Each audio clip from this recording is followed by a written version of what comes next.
अल्हम्दुलिल्लाह वकफ़ा वस्सलामुन अला इबादिहिल्लज़ीना इस्तफ़ा अम्मा बाद। मेरा मुअज़्ज़ज़ मोहतरम और मुकर्रम मुजाहिद और मुवहिद भाइयों, दोस्तों और बुज़ुर्गों,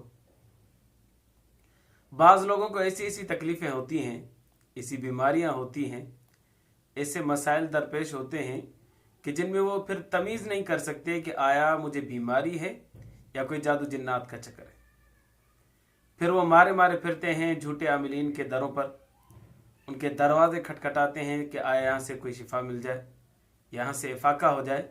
वो आमिल 5,000 रुपये लेकर, 10,000 रुपये लेकर जादू का धोखा देकर कि भाई आपके ऊपर जादू है, या जिन्नात का धोखा देकर कि आपके ऊपर जिन्नात का बसेरा है, आपके अंदर जिन्होंने घर बना दिया है, और फिर वो पैसे बटोरते रहते हैं, लेकिन फ़ायदा बिल्कुल भी नहीं होता। होता क्या है कि वो बीमारी होती है जो हम किसी अच्छे से डॉक्टर को दिखाएं तो फ़ायदा हो जाएगा, बेहतरीन हकीम को दिखाएं तो इससे फाका हो जाएगा, लेकिन हमारा तो उस तरफ ध्यान ही नहीं जाता कि किसी मुस्तनद मुआलिज को दिखाएं ताकि हमें फ़ायदा हो जाए।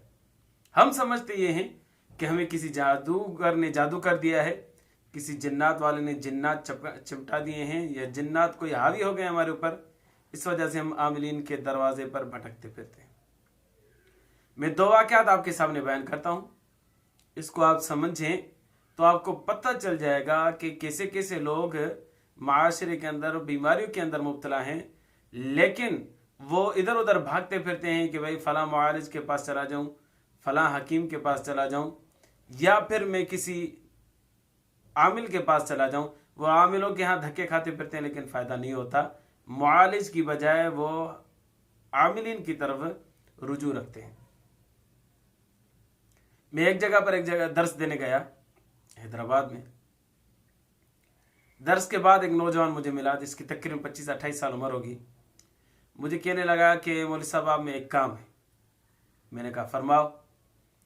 उसने कहा मुझे मसला ये है कि मेरे ऊपर एक जिन्न औरत का हमला है, और ऐसा हमला है कि मैंने बड़ा इलाज करवाया है, बड़े बड़े आमिलीन को दिखाया है, लेकिन फ़ायदा नहीं हो रहा, वो मुझे छोड़ के नहीं जा रही।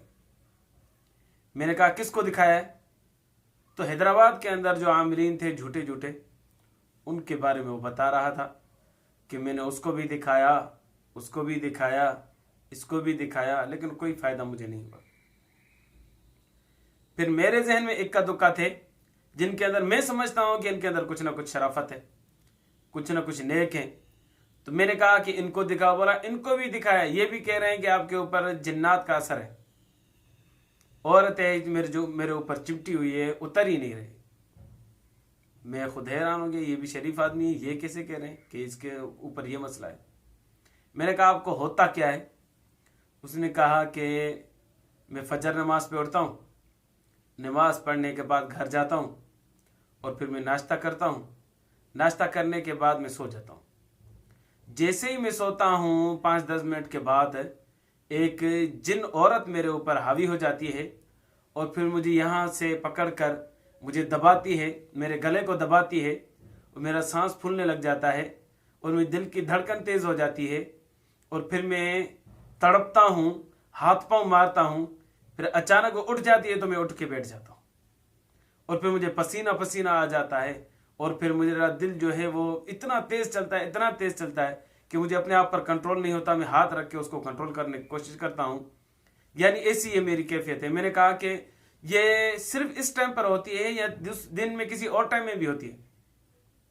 उसने कहा कि नहीं, सिर्फ इसी टाइम पे होती है जब मैं नाश्ता करके सो जाता हूँ। अब मैंने कहा कि आप नाश्ता क्या करते हैं?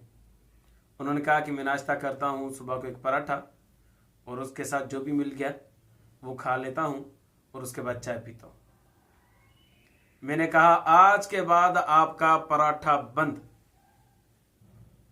पराठा आप नहीं खाएंगे, चाय आप पिए तो पिए, भले पिए, पराठा आपका बंद है। वो कहने लगा क्यों? मैंने कहा बस ये आप करके देखें, आपने दूसरे आमिलीन को भी दिखाया है, हमें भी आप आए हैं मशवरा लेने के लिए, मेरा मशवरा है आपका पराठा बंद है, आप चेक करके देखें आप ठीक होते हैं कि नहीं होते। कुछ टाइम उसने ये किया अमल। मैं जैसे दूसरे हफ्ते गया वहाँ पर दर्स देने के लिए, जहाँ पर मैं दर्स देने गया था, तो मुझे कहने लगा कि मौलवी साहब अल्लाह के फजल से मैं ठीक हो गया। मैंने कहा पराठा बंद किया? उसने कहा हाँ मैंने पराठा बंद किया, अब चुड़ैल आना बंद हो गई, जिन औरत आना बंद हो गई। मैंने कहा वो जिन का मसला ही नहीं था, वो आपके मैदे का मसला था। आपका मैदा पराठा बर्दाश्त नहीं कर रहा था, जिसकी वजह से गैस बन रही थी। वो गैस आपके दिमाग में चढ़ रही थी, जिसकी वजह से आपका दम घुट रहा था। उस दम घुटने की वजह से आपको ऐसे महसूस हो रहा था जैसे कोई चुड़ैल मेरे ऊपर बैठी हुई है, कोई जिन औरत मेरे ऊपर बैठी हुई है, हालांकि ऐसा मसला नहीं था। तो अल्लाह के फजल से उसको इफाका हो गया, फ़ायदा हो गया। तो बाज़ मरतबा हमारे मैदे इतने ख़राब हो जाते हैं जिसकी वजह से हमारे कभी कभी यही कैफियत बाज़ लोगों को रात को होती है, रात को खाना खाकर फिर ये तकलीफ हो जाती है। बाज़ लोगों को सुबह में होती है, बाज़ लोगों को दोपहर में होती है, खाना खा के जो सोते हैं। तो ये आप उनकी रूटीन पूछें कि आप क्या खाते हो, किस वक्त होता है, क्या मसला होता है, तो फिर मालूम होगा कि इसको मसला क्या है।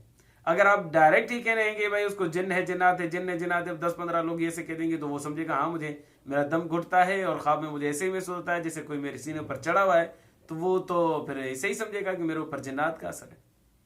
तो ये जिन्नात का असर नहीं होता, ये मैदा खराब होता है।